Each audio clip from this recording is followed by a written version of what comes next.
This wouldn't happen overnight. For months, the geopolitical stage would be set.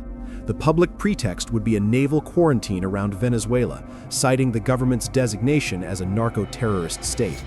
A U.S. carrier strike group and an amphibious ready group would be positioned off the coast, a visible, undeniable pressure. Satellite imagery and official statements would keep global attention fixed on these ships. But while the world watched the Navy, intelligence assets would be laser-focused on one man, tracking his movements, identifying patterns, and waiting for the perfect moment when he was stationary and vulnerable in a predictable location. The real operation would begin not at sea, but in the shadows. High above, several F-35A Lightning II stealth fighters would be the first element. Their mission to silently punch a hole in Venezuela's integrated air defense network. Using advanced electronic warfare and cyber capabilities, they would degrade or spoof Russian-made S-300 missile systems and Chinese radar installations. They wouldn't necessarily destroy them all. Creating confusion and blinding sectors of the network would be enough. As the F-35s worked, a massive wave of U.S. aircraft, potentially including EA-18G Growlers for electronic attack, FA-18 Super Hornets, and other support planes, would launch a coordinated, noisy assault on key military installations. Targets would include Fort Tiuna, the main military command complex, and La Carlota Air Base. The goal of these strikes wouldn't be invasion, but the creation of overwhelming chaos as a cover. Widespread explosions, communications blackouts, and the roar of over 150 aircraft would create a deafening sonic shield, masking the approach of a far more critical asset.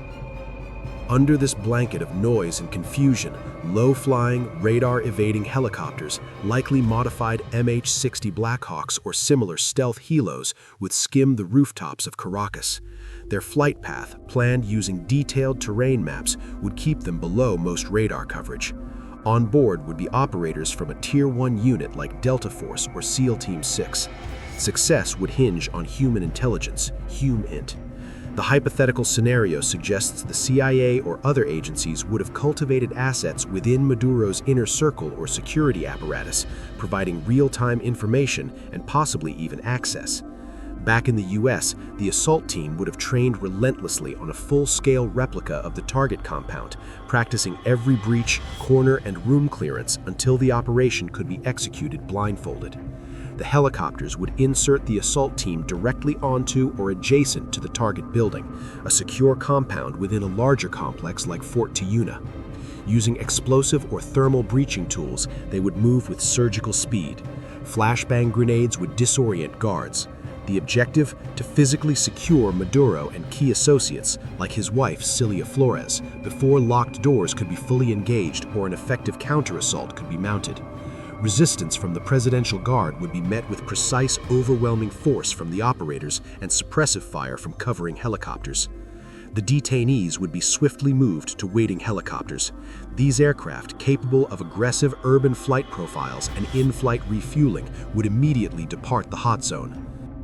Flying nap of the Earth to avoid detection, the helicopters would race for a pre-designated exfiltration point, not necessarily back to the fleet. A likely hypothetical destination would be a secure floating staging base, like a pre-positioned ship in the Caribbean or a friendly airfield in a neighboring country. From there, transfers to longer-range aircraft would complete the extraction from the region. In this hypothetical scenario, the F-35 is the cornerstone for a reason. Venezuela's military, while under-resourced, possesses advanced Russian S-300 air defense systems, integrated radar networks, and Iranian-supplied Shahed drones. This creates a highly lethal environment. Older fourth-generation fighters like the F-16 lack the stealth necessary to survive in such contested airspace. They would be detected and targeted at long ranges. The F-35's low observable design allows it to penetrate, identify targets, and conduct electronic or kinetic strikes while minimizing risk. The F-35's true power is its sensor fusion. It can gather electronic, radar, and visual data, build a comprehensive picture of the battlefield, and share it instantly with other platforms like naval destroyers, AWACS planes, and even ground units. It wouldn't just drop bombs, it would manage the entire electromagnetic spectrum of the opening attack, blinding and confusing defenses to enable the helicopter's infiltration. The distance from U.S. bases in Puerto Rico to Caracas is roughly 1,300 kilometers or 810 miles. An F-35 flying at high subsonic speeds could cover this in about 1.5 hours.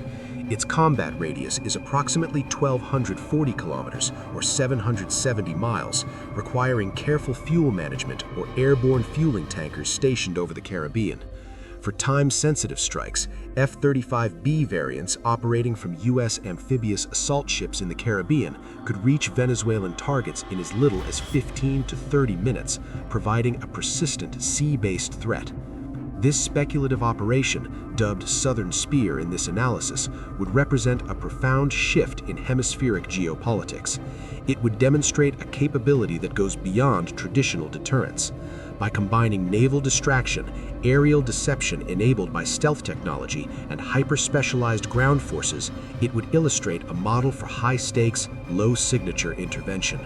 The deployment of the F-35 near Venezuela would redefine military calculus in the region, showcasing an ability to overcome sophisticated access/area denial systems and project decisive power with minimal warning.